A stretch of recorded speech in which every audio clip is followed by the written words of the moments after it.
on the Rubin Report. $300 million remodeling a ballroom. Okay, you just lied to my face. Too many potatoes here that are $5 a pound. Middle-aged white liberals are going to kill all of us. It's a vile creature. Children, the children. He was pardoning, using an auto pen. Great show, big.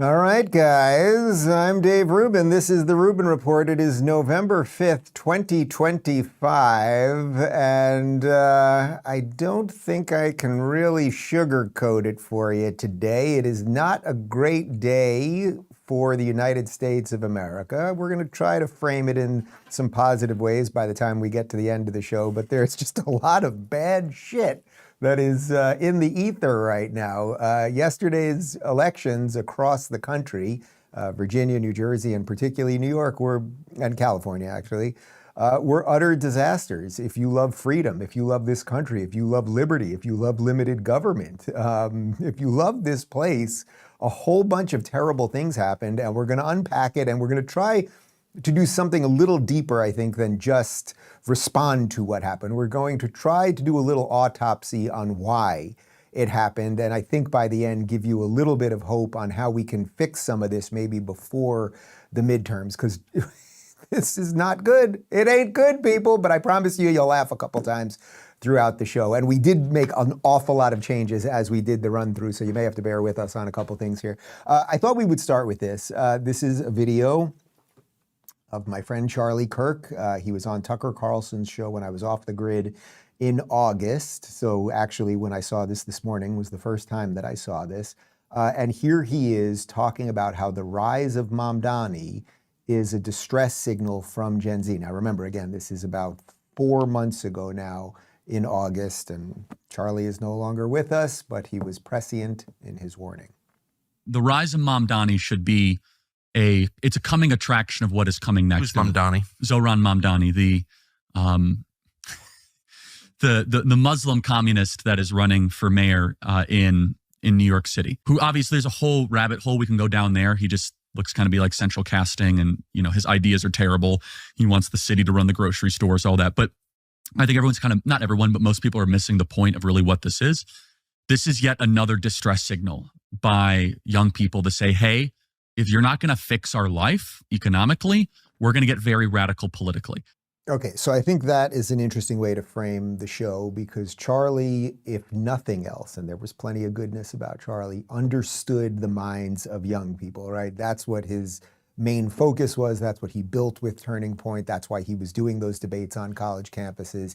And there he is only 4 months ago saying, guys, if you don't address some of the problems here that young people see, particularly as it relates to the economy, and they can't get in buying houses, and they feel like, they're working for less and they're just getting less in general, it's going to come out in some radical ways. As a sidebar, it's a little bizarre to me that Tucker either pretended or didn't know who Mamdani was back in August, but whatever it is.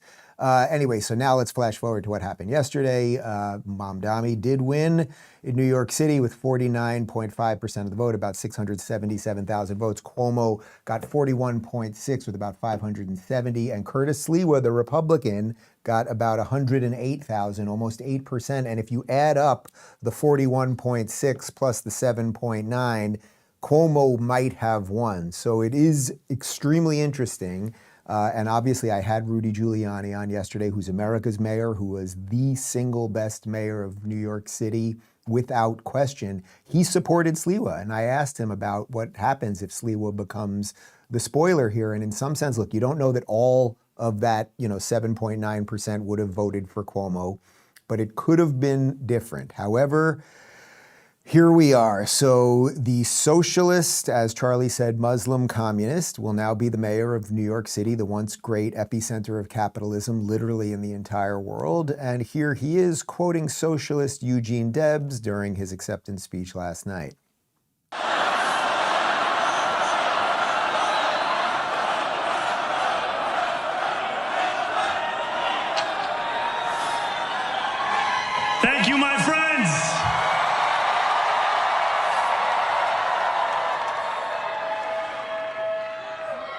The sun may have set over our city this evening, but as Eugene Debs once said,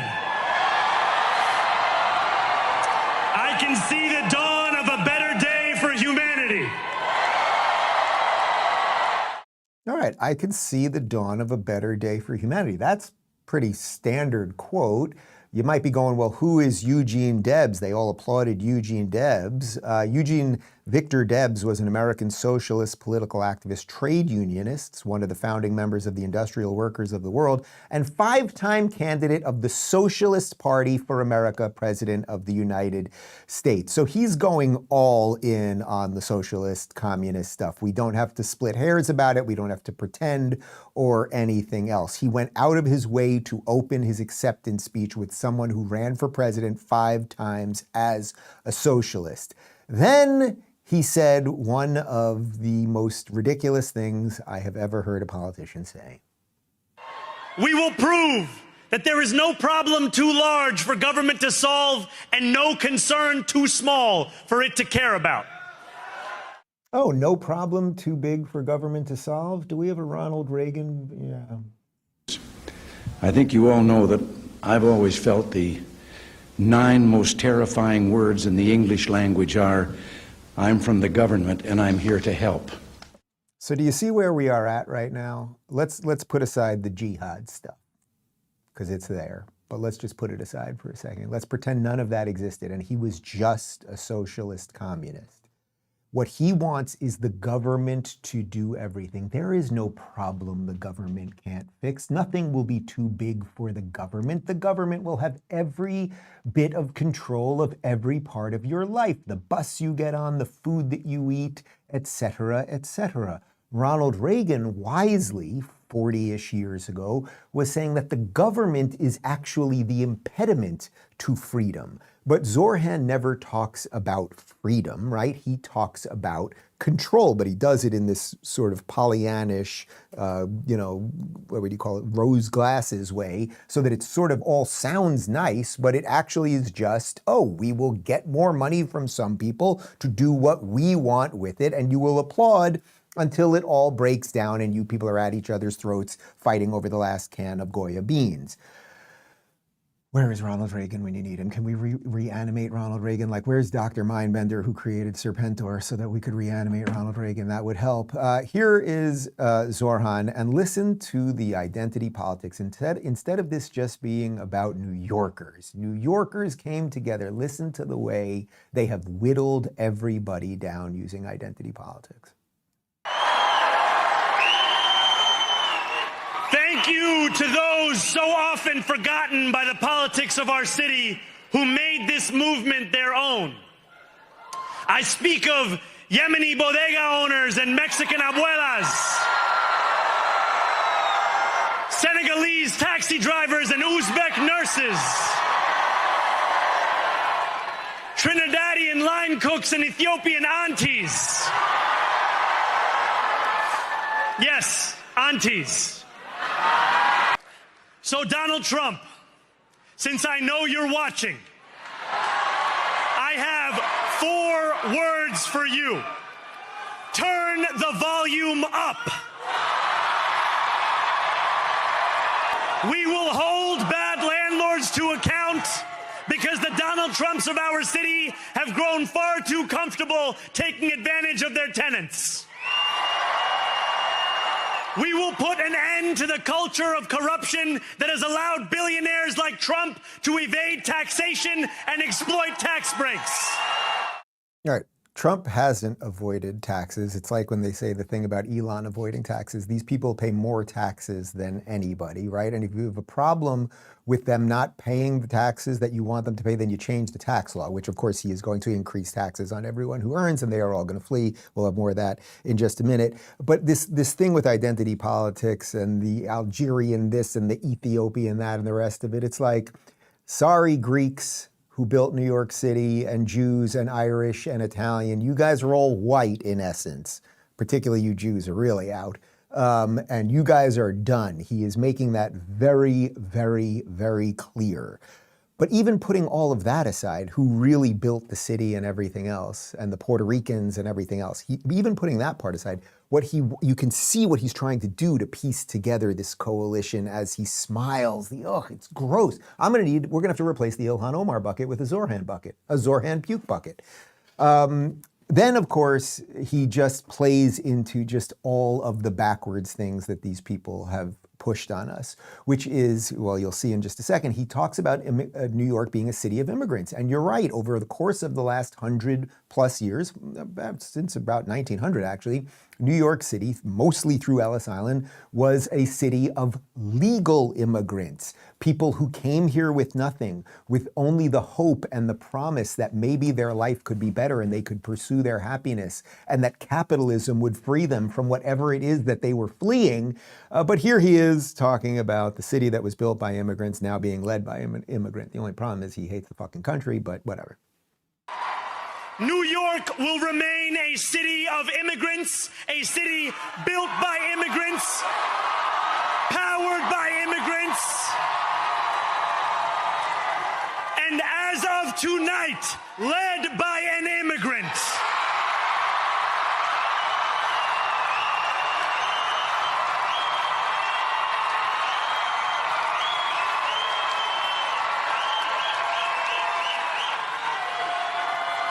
So hear me, President Trump, when I say this.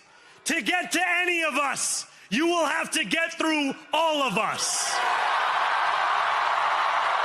Okay, first off, let me point out that you can start to see a little of his jihad coming through. You're going to hear more of the guttural blah. That's going to start coming through a little bit more and more over time, and the smile will start dissipating. That's one version of it. And you know how they code switch and they play it differently to different audiences, but you can see a little bit of his little jihad thing kind of bursting through there. Again, the city was built by immigrants, but which immigrants built the city? Well, it was the immigrants that I just mentioned. It was the Italians, and it was the Irish, and it was the Greeks, and it was the Puerto Ricans, and it was the Jews, and several other groups. But again, you guys, your day is done in the city because you guys did it right. You paid taxes, you built families, you built communities, you built businesses. That has nothing to do with the future of New York City under this guy. So you are done now. And then, of course, he points out that, and now it will be led by an immigrant. Nobody cares. Well, first off, it shouldn't be led by an immigrant who came here 7 years ago with the only intent of destroying the city, who's making it clear that he's not going to follow federal law and who hates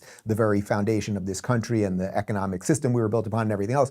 But nobody cares that you're an immigrant per se. It's because you have all of the wrong ideas. So all these brain-dead morons, and that's what they are. They are applauding the end of their freedom and liberty, and good luck to all of you. This is not going to end well. Now I want to play a clip of Van Jones. Van Jones, you know Van Jones from CNN. He's usually crying about things, gets most things wrong, but then in slow motion occasionally gets things right. Here he is. He should have been, over the last couple of weeks, going off explaining, because he always tries to pretend he's the sane Democrat. So he should have been saying, boy, New York City, you really better vote for Cuomo to stop this guy. I'm not sure that he did that. But here he is, after listening to the speech, actually making some sense on how the tone of the speech was just really way off. I think he missed an opportunity.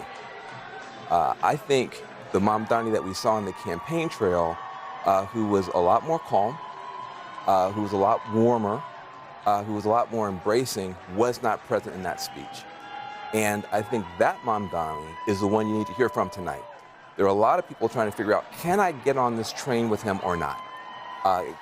Is he going to include me? Is he going to be more of a class warrior even in office? I think he missed a chance tonight to open up and bring more people into the tent. I think his tone was sharp. I think he was using the microphone in a way that he was almost yelling.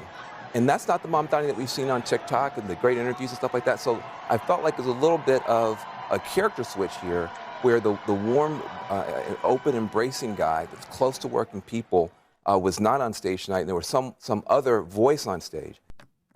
I'm sorry, I know we all need, I hate the word allies. I know we all need friends and we should be looking for, but Van, Like, does any of that surprise you? Are you surprised? What have I been saying for months? And it's not just me. He used the soft lens. He used the fake smile. He used the lo-fi music. It was all fake. Now he attained power and you're suddenly shocked that he switched tones? Well, wait till the full jihad tone kicks in and then you will really be shocked. How are you a political analyst and not realize that this is exactly what's going on here? But the tone is shifting, and it's not just Zohran. Here's AOC now coming out with what really this battle has been all about. So many people who participated and were brought together by his campaign, because they were not just tasked with defeating a Republican. They were also tasked with defeating the old guard of the Democratic Party that essentially led us to many of the perils of this moment. So he had a two-front war to win, which is what makes his victory so deeply impressive. And I do think that this moment, a lot of people who are willing to talk about party unity when it serves them, but not party unity when it serves everybody, it puts those folks on notice. And I think it also puts folks on notice that we have a future to plan for. We have a future to fight for. And we're either going to do that together or you're going to be left behind. And I think that is not a partisan issue. It's not about progressive. It's not moderate. It's not liberal. This is about, do you understand the assignment of fighting fascism right now? Yeah, but we have a party to build, and if you don't, like she's about to say, and we're going to send you to the fucking gulag. You get it? Like that shrill, crazy-eyed, psycho, communist bitch.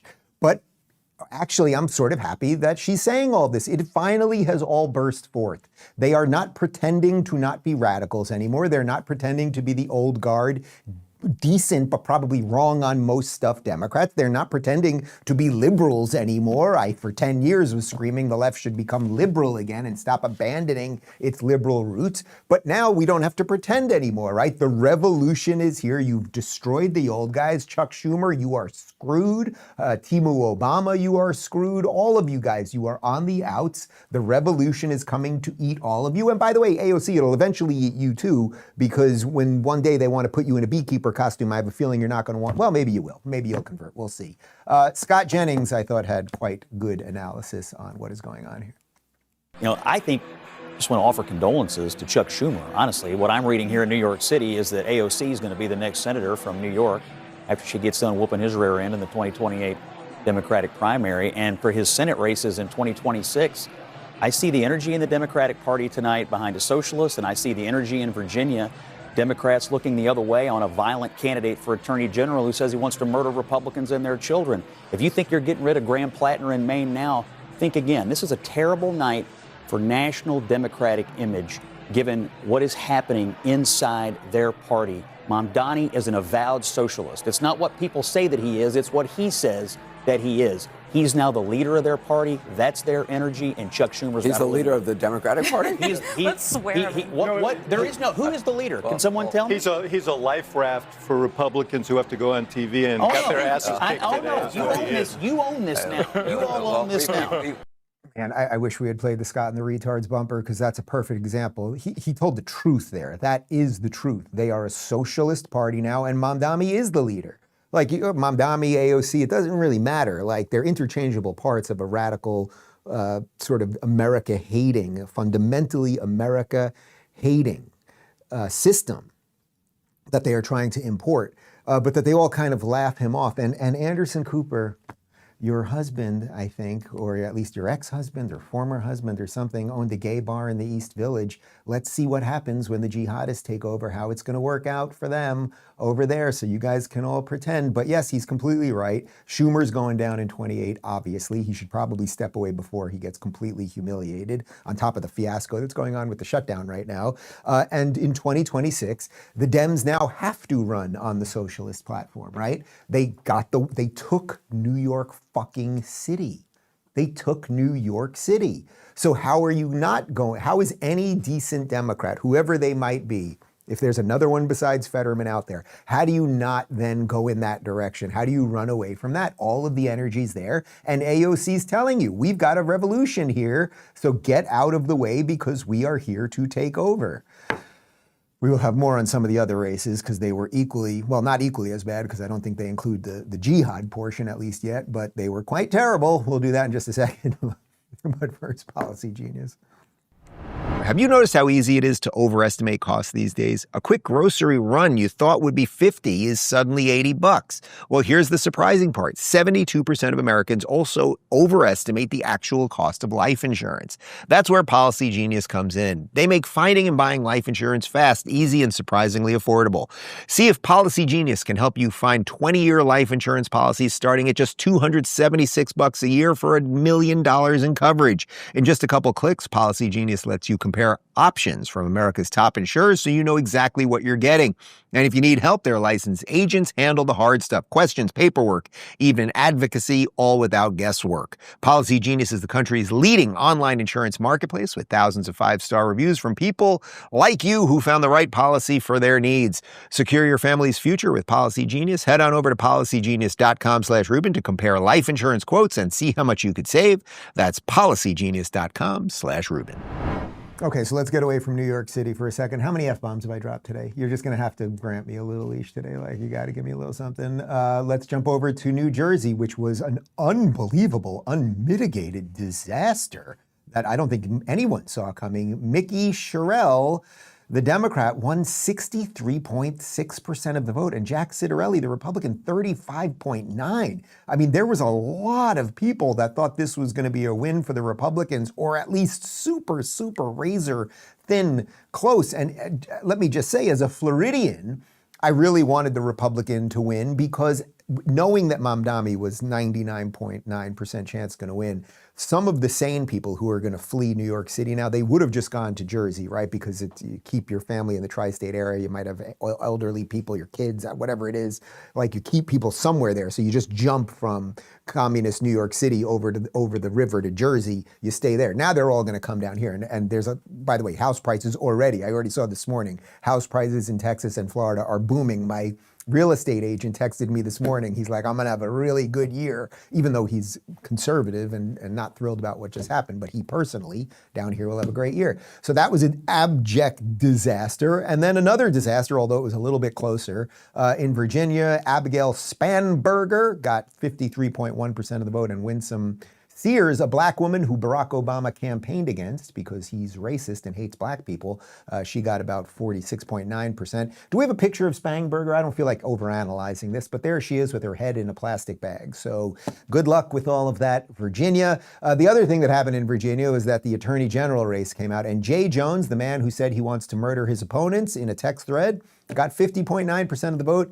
Jason Miyares got 49.1%. And you remember these text messages, I'm not going to read all of them, from Jay Jones to a colleague. And basically, here's Carrie, the colleague, saying, they say nice things about everyone, LOL. And Jay says, if those guys die before me, I will go to their funerals to piss on their graves, sending them out awash in something. Carrie says, Jay Jones. Jay says, 3 people, 2 bullets, Gilbert, Hitler, and Pol Pot. Gilbert gets 2 bullets to the head. I'm not even going to read all of this. He basically says people need to die to show them that their policies don't work, and Democrats voted for him. So good luck. Here is a lady from Kenya, a apparent legal immigrant who's been here for about 20 years from Kenya, explaining why she voted for the guy who wants to murder his political opponents. I always vote since I became a citizen, and that was 20 years ago. And I migrated from Kenya originally. My family is back home in Kenya, and how I see how things are going on, like with families being separated, as a human being, as a mother, separating families, especially children, from their mothers or fathers. I don't believe in that. So that made me come out and also come and vote. Well, maybe you should leave America, lady. This is a real problem because I don't think that lady cares about America very much. You apparently came here legally, and that's just fine. I don't care whether you're from Kenya or Mexico or New Zealand or anywhere else. That is just fine. But then you're upset that people who are here illegally are being sent home because of family separation. They took the chance. They took the chance. And if, the other thing is when they kick out a mother, the kid can go too, or when they kick out the kid, like it's all so boring. But we've imported people who want the destruction of the United States and have decided to vote for people based. So they basically are voting for that. In that case, she was voting for Spangberger, and she's voting for Jay Jones, who wants to kill his political opponents because they don't like Donald Trump. Now, I got to give you a little silver lining to all of this, or a little bit of hope, right? Because this is pretty freaking depressing. But it should be noted that Virginia is a pretty blue state overall, and also because of its proximity to D.C., it's very, very connected with the swamp. A lot of people who work in government are there, and Jersey is kind of blue, red, purple-ish, whatever. Here's Scott Jennings on maybe everyone should just calm down before reading too much nationally about all of this. I wouldn't overread it. Virginia, in particular, has never been a great bellwether. I don't think a lot of folks had a lot of confidence in the Virginia campaign that was run on the Republican side. And New Jersey is New Jersey. So I would hesitate to overread it. I don't think the concerns you raised are a legitimate political strategy. Right. So it is worth noting that New York City, which basically always goes blue, went blue. I mean, in this case, it went, Marxist, jihadist blue. That's kind of the red-green alliance, which if you mush them together normally would turn into brown. Well, it did turn into shit, but it turned blue, I guess, if you're just going with Democrats or blue. So Jersey, it's you can't be happy about it, right? It was a demolishing loss for the Republican, but it's not like they took a solid red state and turned it blue. And Virginia, again, because of its proximity to D.C., it is generally a bluer place. So it's not like yesterday, as bad as all of this is, it's not like a solid red state was flipped. So there should be a little bit of solace in that. However, just to give you the counterpoint on that, listen to this about the polling as it came to the Virginia governor's race. Sandra, what are you seeing that moved Virginia voters? She carried key groups by significant margins, really, Jesse. As far as the strengths that we're seeing show up, college voters, those with a college degree in Virginia, she garnered 60% of their vote. She got the youth vote, 67% of it. 9 out of 10 black voters in Virginia cast their ballot for Spangberger. Lastly, I'll show you this. We know the federal workers in Virginia, we are watching closely, affected by those federal cuts. Well, for those who said when they cast their vote that they were a federal employee, worried about those cuts, obviously, they cast their vote for Spangberger by a pretty overwhelming margin. Really starts to paint the picture, Jesse, as to how Spangberger pulled off victory there. So it's kind of interesting. She gets young people, she gets college-educated people. She got 90% of the black vote going against a black woman. Barack Obama did not want that black woman to win, which is sort of interesting in and of itself. But the last part's the most interesting part, which is that federal workers live in Virginia. They live in Alexandria. They live in those suburban areas right outside D.C. And they want their money and they want their jobs. Thus, they vote Democrat. Are you ever going to vote to drain the swamp, to restrict the system, to put more money back in people's pockets and take it away from yourself? Probably not. Listen to this New York Times on Gen Z, on what happened here. This going back to New York City now. Data from the New York City Board of Elections shows that 18 to 29-year-olds have cast ballots at a 38% higher rate in early voting compared to the same period in 2021, with over 45,000 young voters already participating, up from about 32,000 4 years ago. So young people came out to vote. And this is another example of why maybe we need to fix our education system, because young people suddenly think that socialism is good. And what is one of Mamdani's main things? He wants free childcare, and they want all their free schools and everything else, which are basically going to become indoctrination centers for their set of bad ideas. A little bit more on the exit polling in New York. Listen to this from ABC News. Exit polls from ABC, voter study group show Mamdani earning 72% support from voters aged 18 to 29, a stark contrast to Cuomo's 22% in that group. This is the voice of a generation demanding affordability and equity, said pollster Anna Greenberg. So again, young people are pushing this. Now, young people often have new ideas, and that can be just fine. And young people, it's good to have young people engaged in politics and all of those things. But we are at a very dangerous moment here where young people are being taught all of the bad ideas, and young people are being brainwashed by algorithms that are causing them to import the bad ideas that literally caused their grandparents, great-grandparents, or generations before that to flee other countries. That is what's happening here. But I will say there is something about the affordability issue. We will get to that in a moment, but first, be better now. If you or your partner is over 55 and dealing with bladder urgency, you know it's more than just a minor inconvenience. Trips, outings, and travels start to feel like they're all about finding the bathroom. And when one of you has a hard time, you both feel it. That's why so many people have turned to Betterman and Better Woman. These are clinically tested formulas trusted by thousands for more than 25 years. They help reduce urgency, cut down frequent trips, and support deeper, more restful sleep. All natural with no known side effects. They also give you something just as important: more confidence, more control, and more freedom to enjoy life together. Get them at BeBetterNow.com. That's BeBetterNow.com. And for our listeners, you'll get 10% off your first order with code Rubin10. Live fully with confidence and control. Okay, so I want to stick on this affordability issue for just a second. So let's flash back to Charlie Kirk, August 3rd, talking about the rise of Mamdani. The rise of Mamdani should be it's a coming attraction of what is coming next. Who's Mamdani? Zohran Mamdani, the Muslim communist that is running for mayor in New York City, who obviously there's a whole rabbit hole we can go down there. He just looks kind of be like central casting, and his ideas are terrible. He wants the city to run the grocery stores, all that. But I think everyone's not everyone, but most people are missing the point of really what this is. This is yet another distress signal by young people to say, hey, if you're not going to fix our life economically, we're going to get very radical politically. Okay, so let's stick with the fix our life economically. And, Charlie obviously was for limited government, so it's not that he wants the government to do everything. What was the turning point phrase about government? It was big government sucks, right? That was the T-shirt that they had. So it's not that Charlie really wanted the government to come in and fix people's lives, but he did want the government to create the economic conditions with the light touch of government so that people could flourish. So if people feel like, for whatever reason, whether it's justified or not, that their life isn't going well, you're always going to punish the party, the people that are in power currently.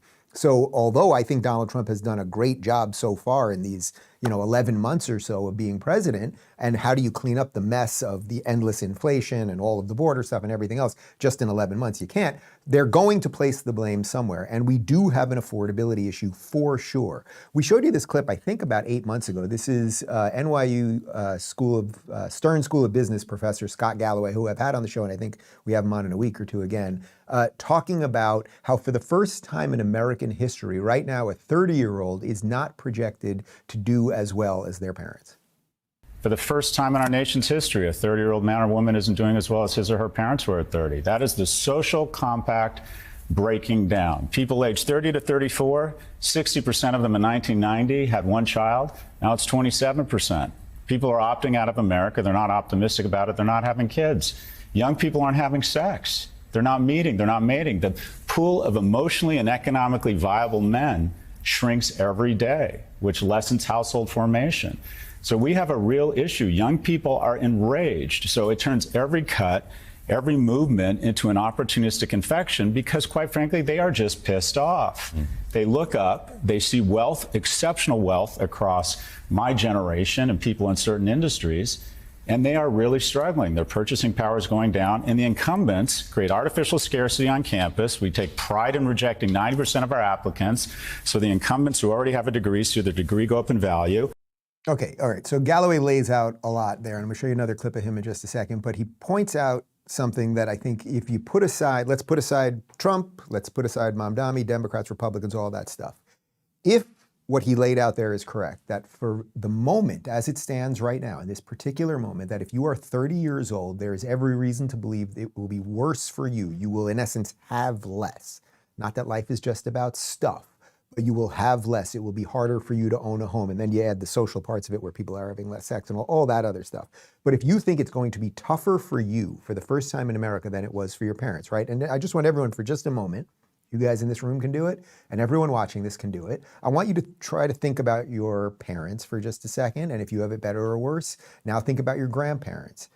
Did your parents have it better or worse, and do you have it better or worse? Now, if you knew them, if you were lucky enough to know them, I knew 3 of them, great-grandparents. Did you have it better or worse? And I can tell you in the trajectory of my family, it got better every generation. Now, if my son at 30 felt, wow, it's going to be worse for me than it was for dad, well, then something about that social contract would have broken down. So to whatever extent the government has a role in that, then it is showing. It doesn't matter if it's a Republican in power or a Democrat in power. If young people feel that, I can't get a house, I'm working harder and getting less, again, to whatever extent it's true, that is a huge problem. And then that will lead a whole bunch of them who have also been educated with the wrong ideas to think that socialism will give you stuff, will freeze rent, will give you free buses, go get your once a week groceries at the government-run grocery store. They might turn to all of the wrong solutions. The housing part of this, of course, is probably the biggest part. And you know, I don't give a lot of financial advice on this show, but I always say that one of the things that I view as a good marker of a good economy is when interest rates are low and you can borrow from the bank. I like paying my mortgage because it's like, oh, I'm paying my mortgage. My house is increasing in value. I'm paying some small percentage when interest rates are low. I'm paying some small percentage to the bank. They have to make some money too. And then you can hopefully sell the house, make a profit. Someone else can get in. Like, that's the beauty of the fluidity of capitalism. However, it is struggling right now. Here's Galloway on that. We get very concerned with housing and traffic once we own a housing. Housing permits are sequestered from young people. Housing prices have gone from $290 to $420 in the last 4 years. So a young person, a house, stocks that I don't own skyrocket in value. Let's have COVID relief and flush the markets and take assets way up, because if 1 million people dying would be bad, would be tragic if I got less wealthy. And we're doing it on their credit card. Young people have every reason to be enraged, and every issue they see, they look up, they get angry, and they see someone doing better than them. And then every day it is speedballed in their face that they are failing, that they are not doing as well as everyone around them. We have lost the script. Our kids are more anxious and more depressed and more obese and more addicted. And we have made a purposeful decision to let this happen by ensuring the people around this table stay wealthy at the cost of young people. Okay, so he's addressing a whole bunch of things here because, right, like there's all the social stuff about why they're addicted and why they're anxious and all that related to the phone, related to drug use, related to social media, related to just the breakdown of face-to-face contact and all of those other things.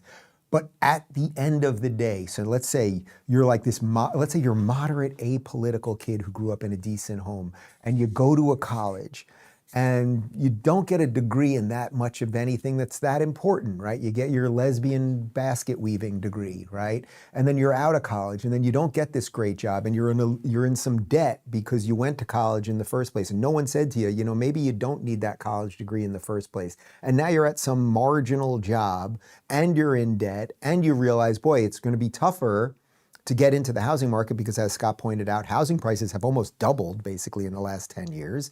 And there's a million reasons for that, and it's across the board blame. And then you see interest rates go up and all these other things. And then you start feeling like the whole system doesn't work. So what might you want to do? You might want to burn it down. So now let me go back to my friend Charlie Kirk, who back in July, he tweeted that video that I just showed you of Scott Galloway, and he wrote this. I think of this Scott Galloway clip often because Gen Z confirms his basic thesis to me directly every single day. I hear about how frustrated and angry young people are because they feel like buying a home and starting a family is out of reach for them. President Trump made historic gains with young voters because they trust him to set things right and oversee a rebirth of the American dream. We are making progress, but we are in a race against the clock. If we fail, we will see the rise of more and more Mamdanis in elected office pushing class and race warfare. But if we deliver, and I believe we can, we will save America for the next generation and beyond. Well, unfortunately, Charlie is not with us right now to see that the clock, at least as it pertains to New York City, has just run out. And they are now going to try the other experiment. And we all know how this experiment, because it's been run before, we know how this experiment ends. But Trump now, I would say Trump, for all of your wins, and there's been a lot of them, and they have not, a certain set of the media will never give you credit for it, and all these people will lie about you and all of those other things. Now you're going to have to fix perception around some of this stuff so you don't lose these young people to this mind virus. Here's Charlie Kirk again. Let's take a step back. President Trump won the youth vote in many states across the country, in many battleground states. Now, Tucker, 12, 13 years ago when I started Turning Point, if you would have told me that a Republican running for the presidency would be winning the youth vote in Michigan and in Arizona, I'd say no way. It's an incomprehensible accomplishment of what President Trump was able to do. One of the reasons he was able to win younger voters and younger men, especially in big numbers, is that they were trying to get their leaders' attention. They said, hey, this guy, Donald Trump, he is pledging to go fix our economic anxiety. He is loud. He is going to get your attention. Donald Trump was a distress signal by a lot of young people, especially young men, that were stuck in a credit-centric renter economy. And again, this is what is the rise of Mamdani. It's just another iteration of this, only from...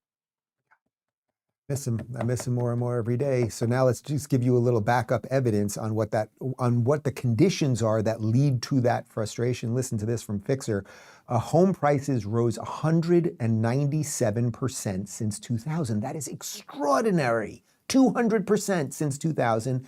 But household income only rose 40%. And by the way, that doesn't even factor in inflation. So your dollar is also worth less at the exact same time. So again, if you are a young person, and this is not the fault of Donald Trump, but this may be his moment to address it in a new way.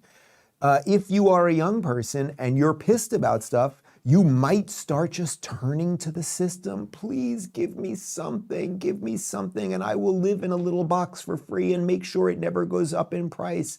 And I'll take the universal basic income and I'll eat at the government-run grocery store, and I'll never really accomplish an American dream, which is go out and get yours, because I won't see a path because of the current conditions.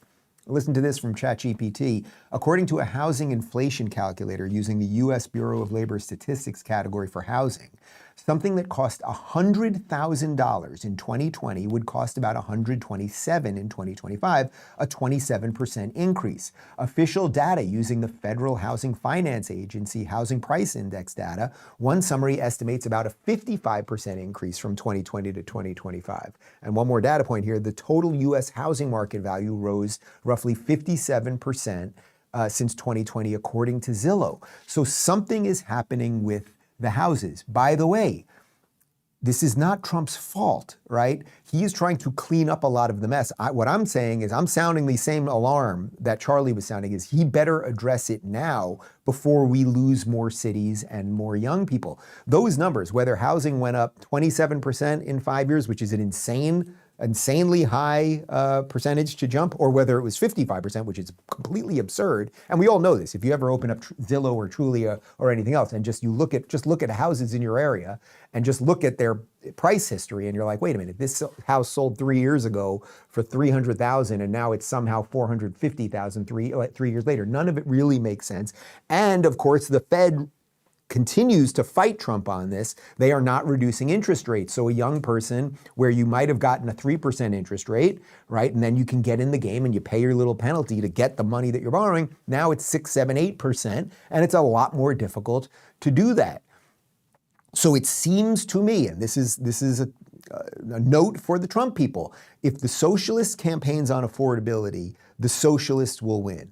But if the capitalist campaigns on affordability, the capitalists will win, because the capitalists can create better economic conditions. And I think maybe that's what Trump needs to focus on right now. That's what you have to do, focus on the issues. So a little bit more on the housing market, because I think this is really an important piece of this that we need to focus on going forward. This is from Apollo Global Management.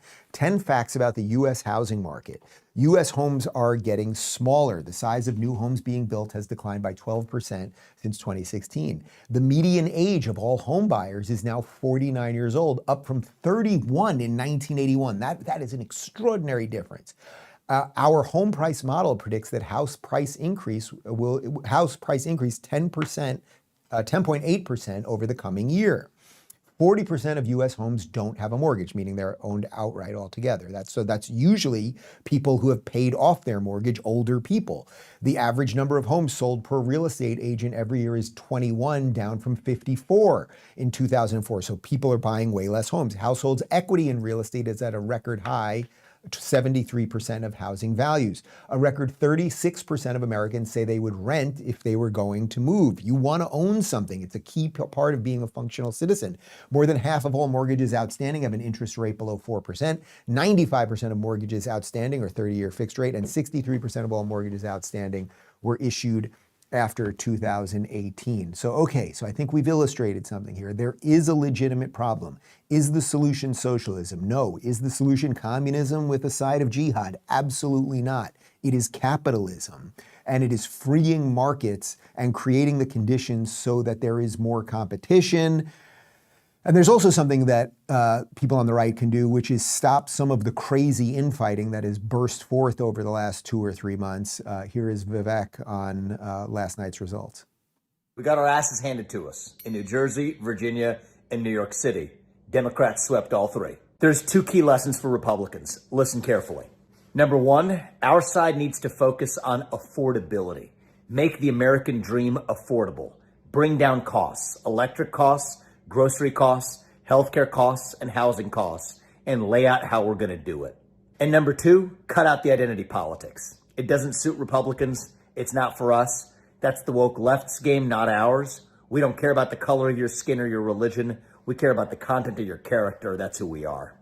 Okay, so let me deal with the second part first. Obviously, there is no room for this identity politic lunacy on the right, and this is what he's really calling out right there, is the endless assault that has been coming from certain quarters on the right, mostly at the Jews, but by the way, it's been on the Indians too. He is getting a crazy hit. You know, he posted a picture with his kids who obviously are Indian and was getting hit by the same people that are going after the Jews all the time. And JD's wife, Usha, who happens to be Indian and brown and not Christian, they were going after her too. So enough of that, guys. Enough already. But the first part is the key part here.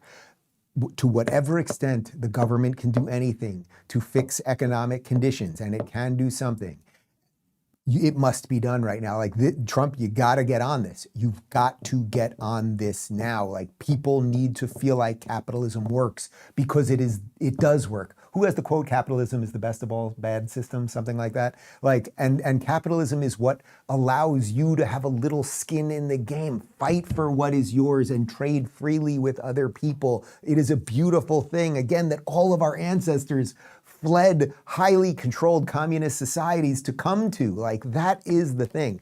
Phoenix is giving me this one live. Apparently JD just tweeted this 20 minutes ago, so I'm just reading this on the fly with you guys, but he said it's very applicable to what we are talking about right here. From JD Vance. I think it's idiotic to overreact to a couple elections in blue states, but a few thoughts. Scott Pressler, TPUSA, and a bunch of others have been working hard to register voters. I said it in 2022, and I've said it repeatedly since. Our coalition is lower propensity, and that means we have to do better at turning out voters than we have in the past. 2, we need to focus on the home front. The president has done a lot that has already paid off in lower interest rates and lower inflation, but we inherited a disaster from Joe Biden, and Rome wasn't built in a day. We're going to keep on working to make a decent life affordable in this country, and that's the metric which will ultimately be judged in 2026 and beyond. 3, the infighting is stupid. I care about my fellow citizens, particularly young Americans, being able to afford a decent life. I care about immigration and our sovereignty. I care about establishing peace overseas so our resources can be focused at home. If you care about those things too, let's work together. Well, that's, I mean, in essence, that's basically everything I've laid out on this show. I couldn't agree more. And it will now be incumbent upon you, JD, and you, President Trump, to clean up some of this stuff, right? And by the way, the point 1 there was particularly interesting, that Republicans are lower propensity voters, and there's a reason for that, right? Republicans don't always want the revolution. They are trying to conserve something. You can get these young, cloned people to get excited about anything and be part of anything, whether it's burning down a city in the name of BLM or getting out there to support a communist jihadist. You can do it. They can be riled up pretty easily. Where to get people to be like, vote for the guy who will keep America going, it's maybe a little less exciting. Trump captured something amazing with Make America Great Again, but maybe that needs to be refined right now. We're going to talk a little bit about California, which also went the wrong way. Surprise, surprise, but first, cars for kids. Cars are valuable assets unless you've got an old one just sitting there. It's taking up space, costing you money and insurance, and you're way too busy to deal with selling it. That's where Cars for Kids comes in. Donating your car is insanely easy. These folks have been doing it for over 30 years and have accepted more than 1 million vehicles. Just give them a few basic details about your car and they'll schedule a quick, hassle-free pickup at a time that works for you. You'll get a vacation voucher, a tax deduction, and best of all, you'll be helping real kids. Don't let your old car sit there just collecting dust. In just 2 2 minutes, your car could be on its way to a better place. Cars for Kids will take any car in any condition, and they make it super convenient. Just head on over to carsforkids.org/Rubin to help a kid today. 1-877 Cars for Kids. Donate your car today. Okay, so California, as we addressed over the last couple of days, the main thing that was being voted on there was that they were voting for Prop 50, which was basically going to gerrymander the state even more. So they would, in essence, probably get 5 more seats to the Democrats. They had an independent commission that was supposed to be dealing with this, but Prop 50 was going to basically hand it to the state legislature, which of course is all Democrats. And surprise, surprise, in a place that is completely run by Democrats, the Democrats decided to make sure it will always be run by Democrats. Here's Fox. And breaking right now, the polls are closed in California, and Fox News is now projecting that Proposition 50 will pass. The congressional redistricting plan from Governor Gavin Newsom that is expected to flip 5 seats held by Republicans. Yeah, not good, guys. Not good. So a supermajority state had some little mechanism to make sure that it would be a little fairer, and then the people who are part of the supermajority decided to wipe it out. Here's some interesting numbers on the actual people and the reasoning for their decision. The yes vote in particular with Prop 50. The reason voters said they voted yes on Prop 50, 82% of the case, 8 out of 10 voters say it was to counter the GOP changes, not because they saw it was the best way to draw those district lines. Now, if you go back and look at those who said no to the vote, they said their reasoning to do so is that they saw this as not the best way to draw those district lines, while only 34% said it was to stop the Democrats from adding seats in Congress. So do you get that? And this is why Callie is just so beyond a boondoggle of stupidity.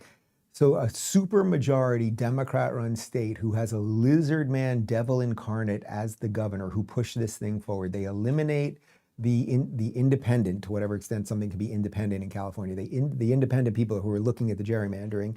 And then 82% of the people who voted on this, and it's a huge supermajority state for the Democrats, decided it was literally admit it's to stop the GOP.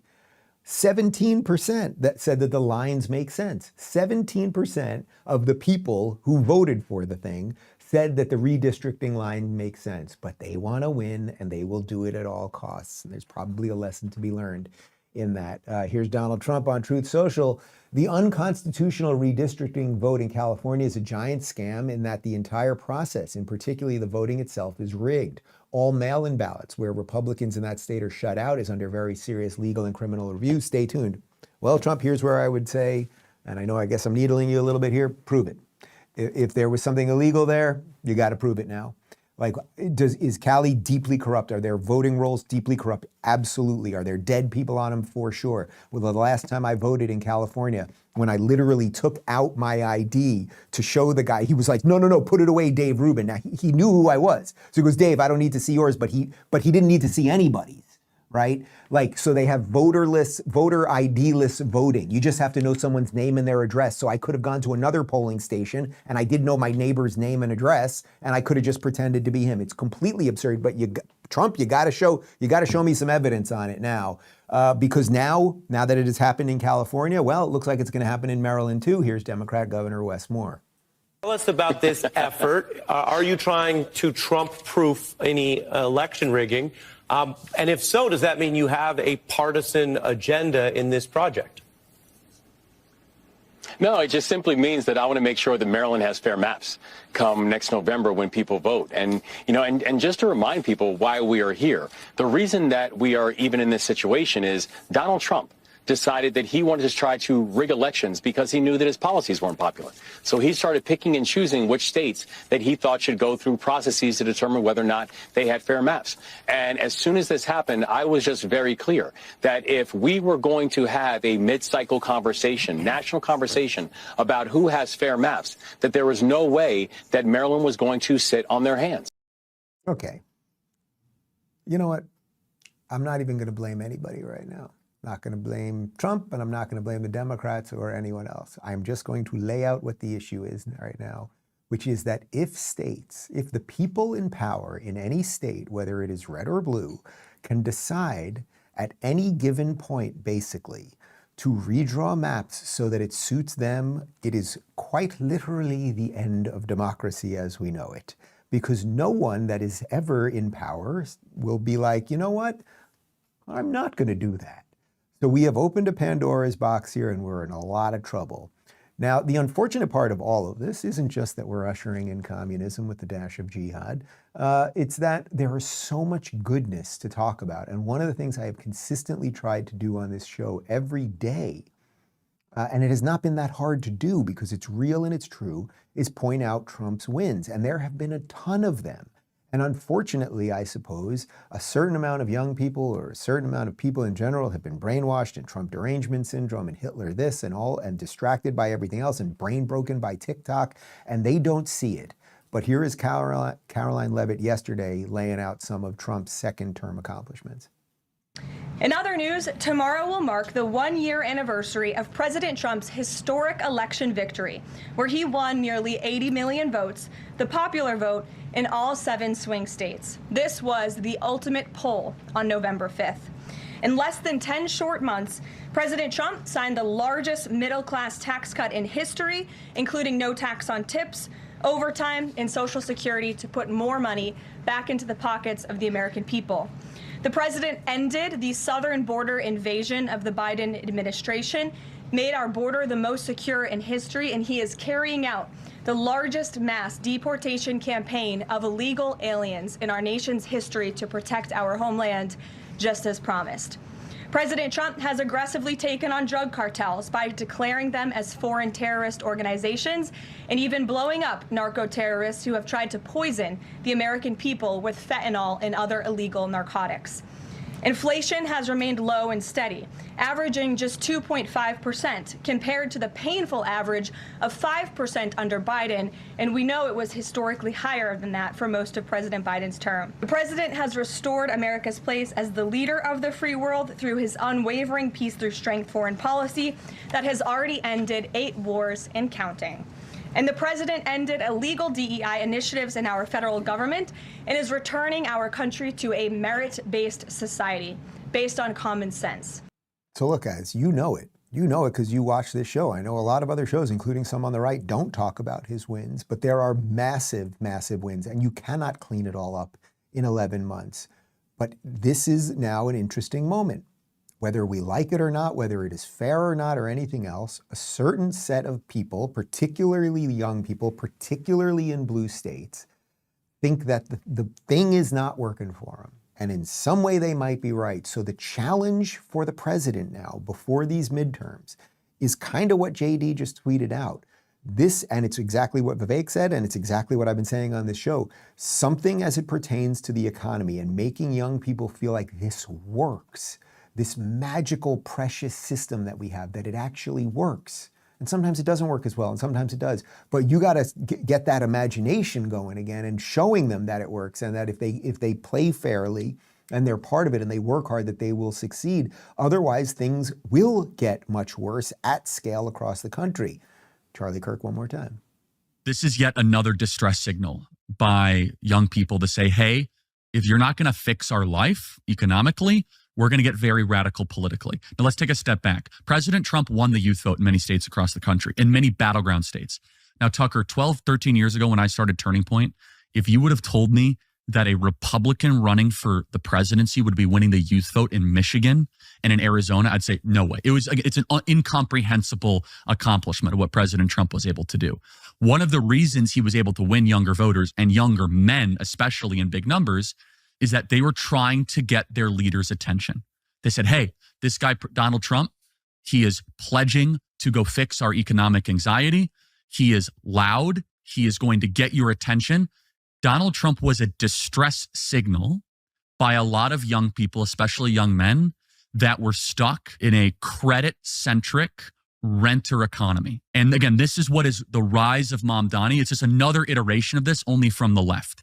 Okay, so all of this is not to blame Trump, but he now has an opportunity. And I think if Donald Trump knows one thing, it's a little something about branding and probably rebranding And maybe something about MAGA now has to be rebranded so people can start realizing that this thing can work for you and does work for you. I want to end on a slightly different note here, because obviously what we are seeing is a further separation of kind of blue and red states. And as I've been saying on the show, you know, a lot of what we're seeing is not just blue and red. It's not just liberal and conservative, it's urban versus suburban, meaning urban people want much more control over their lives, and there's lots of reasons for it. They need to be more dependent on systems because they can't grow their own food because they live in apartments and they don't have access to certain things, and a series of things. But the founders did do something magical in this. They did many magical things. One of the magical things that they did was the Federalist Papers. So I want to quote John Jay in Federalist Paper number 2 here. Listen to this. Nothing is more certain than the indispensable necessity of government, and it is equally undeniable that whenever and however it is instituted, the people must cede to it some of their natural rights in order to vest it with requisite powers. It has often given me pleasure to observe that independent America was not composed of detached and distant territories, but that one connected, fertile, wide-spreading country was the portion of our Western sons. Providence has in a particular manner blessed it with a variety of soils and productions, and watered it with innumerable streams. A people descended from the same ancestors, speaking the same language, professing the same religion, attached to the same principles of government, and very similar in their manners and customs. This country and this people seem to have been made for each other, and it appears as if it was the design of Providence. An inheritance so proper and convenient for a band of brethren should never be split into a number of unsocial, jealous, and alien sovereignties. So as they are writing the Federalist Papers, which are designed to show us why we should have these laboratories of democracies, and that most of the things that govern your lives should be relegated to the states themselves. There you have John Jay talking about all the things that actually should bring us together. Because if we don't have those things, we will end up thinking about the identity politics version of all of this, which is exactly what is being sold to us through the socialists, through the socialists and the Marxists and everything else. So I will leave you on this I guess it's been sort of a black pill show, but I think we've offered some white pill moments here. I would also say that I saw an article this morning, I saw an article yesterday that said 1 million people are planning, assuming Mamdani leaves, to leave New York City, and we'll see where they have to generate the tax revenue and everything else. There's been some updates on that, and people are saying somewhere between 700 and 1 million. We're already seeing poly markets calling for huge amounts of people to leave and everything else. But we do have states' rights, and if you are upset and you live in New York, you can leave, and that's the beauty of America, because you don't have to leave America. You can go to places where your life will be valued, where your family can flourish. One of those places is Florida. Now, I don't know if this is AI or not. I'm a simple man. But if you're coming here, just warning to you guys, we do things a little bit differently. We'll throw to this video, and then we've got a post-game show at rubinreport.locals.com. Thanks for watching. I want to issue a friendly warning to New Yorkers considering moving to Florida in light of recent events. First, we are digging a moat along Florida's border and putting alligators in it to separate ourselves from the others. Second, we're implementing a 1% entry tax, where your money will be put towards Florida's infrastructure. Third, if you're tired of the protesters in New York, you can plow right through them here. Next, and I know this is a culture shock, but we don't have porn in our elementary school libraries. And finally, we have no state income tax. But since you're generous liberals, feel free to donate whatever you like to Florida. Thank you for your attention to this matter.